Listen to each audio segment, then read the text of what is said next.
ऐसी कौन सी पूजन सामग्री या वस्तुएं हैं जो शिवलिंग पर नहीं चढ़ानी चाहिए, जिनके चढ़ाने से पूजा या व्रत का पूरा फल नहीं मिलता है।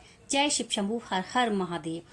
खंडित सामग्री या वस्तुएं शिवलिंग पर नहीं चढ़ाई जाती हैं क्योंकि इनके चढ़ाने से पूजा या व्रत का पूरा फल नहीं मिलता है। तो आइए जानते हैं ऐसी कौन सी वस्तुएं हैं जो हमें शिवलिंग पर खंडित नहीं चढ़ानी चाहिए।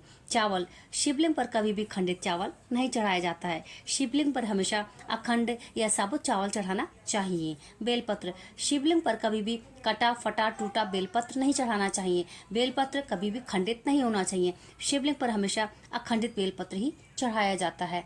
हल्दी। शिवलिंग पर कभी भी हल्दी का तिलक या लेपन नहीं करना चाहिए।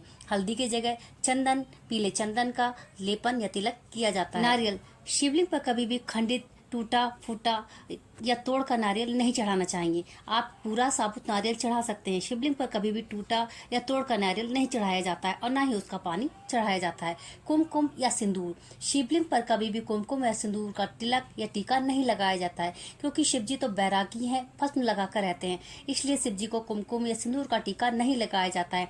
माँ गौरा, माता पार्वती को सिंदूर या कुमकुम का टीका लगाकर सिंदूर चढ़ाया जाता है।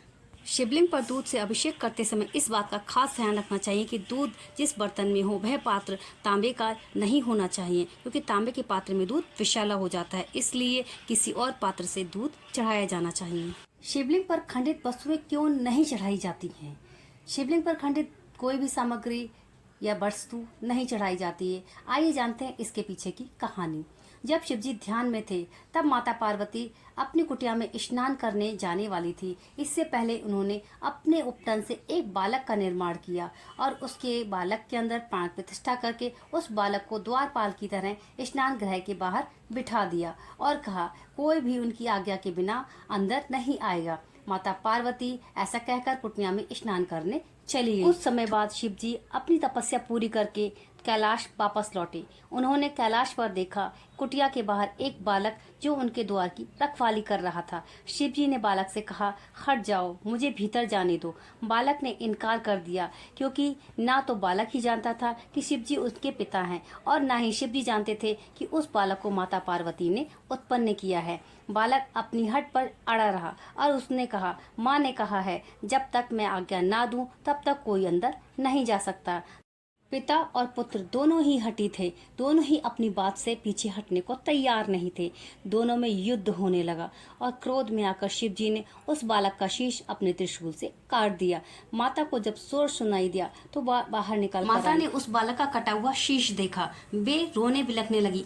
माता ने महादेव से कहा, आप मेरे पुत्र को जीवित कीजिए, अन्यथा मैं भी अभी यहीं प्राण त्याग दूंगी। शिवजी ने हाथी का मस्तक लगाकर उस बालक को जीवित कर दिया। तभी से मेरे भोले बाबा, भोले भंडारी महादेव खंडित चीजों को स्वीकार नहीं करते हैं, इसीलिए शिवलिंग पर कोई भी खंडित पूजन सामग्री नहीं चढ़ाई जाती है, जिससे आपको पूजा का पूरा फल भी नहीं मिलता है और आपका व्रत भी खंडित हो जाता है। वीडियो को ज़्यादा से ज़्यादा लोग को शेयर कीजिए ताकि उनका भी व्रत खंडित ना हो और वो कोई भी अखंडित सामग्री चढ़ाकर अपने पूजन और व्रत को खंडित ना करें। If you like share and subscribe. Channel को अभी सब्सक्राइब कर लीजिए ताकि आने वाली वीडियो की जानकारी आपको सबसे पहले मिल सके। हर हर महादेव, जय शिव शंभू।